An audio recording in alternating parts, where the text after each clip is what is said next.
pihak media, mahasiswa, Polres, TNI biasanya sudah mengantongi lah nomor HP saya. Dan HP saya cuma satu, nggak ada dua. Karena kalau punya nomor HP dua itu,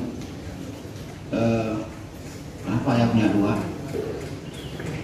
Masing-masing kan punya apa? Punya kepentingan tersendiri, Pak. Ya. Kalau saya HP-nya cuma satu memang. Dan ini kami nggak boleh ganti-ganti dari BNPB pusat, nggak boleh ganti-ganti. HP kami tidak boleh terganti karena mereka akan menghubungi nomor HP ini. Kami boleh dipindah ke dinas mana saja, tapi BNPB pusat akan menghubungi tetap orang yang sudah pernah ikut pelatihan dengan mereka, itu akan tetap dihubungi kembali. Boleh pindah ke dinas mana saja. Kalau ada urusan bencana yang menyangkut dengan pelatihan yang sudah pernah saya ikuti, mereka akan tetap.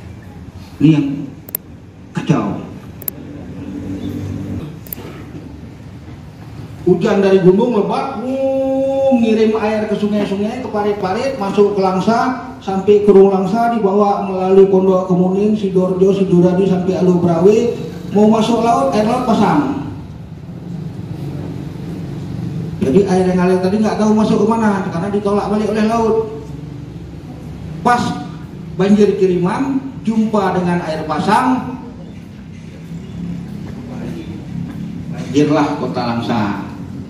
Makanya banjir kita biasanya nggak lama-lama, paling lama 1 hari. Subuh naik, sore hilang. Kenapa? Karena air laut udah mulai surut. Air laut surut, nah udah balik lagi dia, masuk lagi ke laut. Ini kondisi banjir di kota kita. Kita sering gerah. Kadang-kadang cuaca nggak panas, tapi karena kelembaban tinggi, jadi gerah.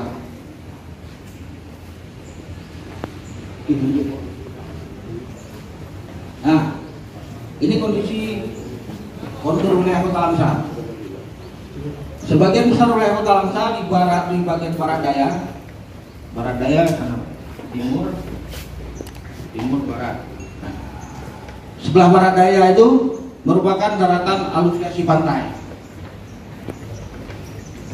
dengan ketinggian sekitar 8 meter di atas permukaan laut MDPL. Itu daerah laut, daerah abrasi, berarti daerah bencana abrasi dari Kuala Langsa, Pusung, sampai Londua, itu abrasi pantai. Kemudian bagian selatan merupakan pegunungan lipatan bergelombang dengan ketinggian sekitar 75 meter di atas permukaan laut. Gunung nih, daerah rumah masa depan. Karena di sana kita coba bisa bangun rumah lagi, Pak. Baik, nggak ada.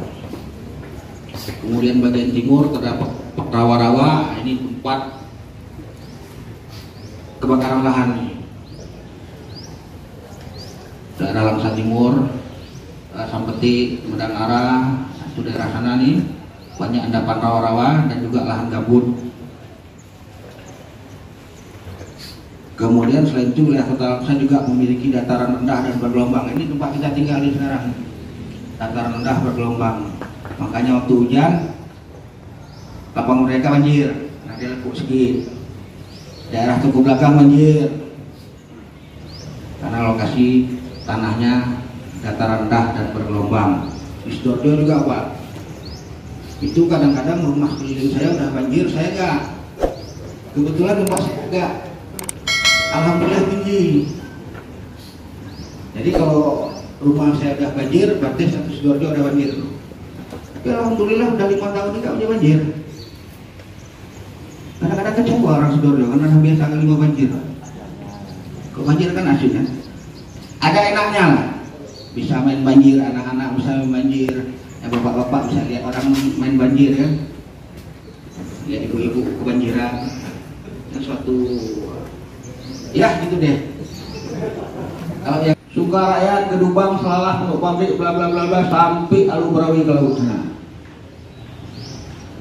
Panjangnya sekitar 12,40 km. Lebar permukaannya yang paling atas 20 meter, lebar dasarnya 12 meter, kedalamannya 7 meter.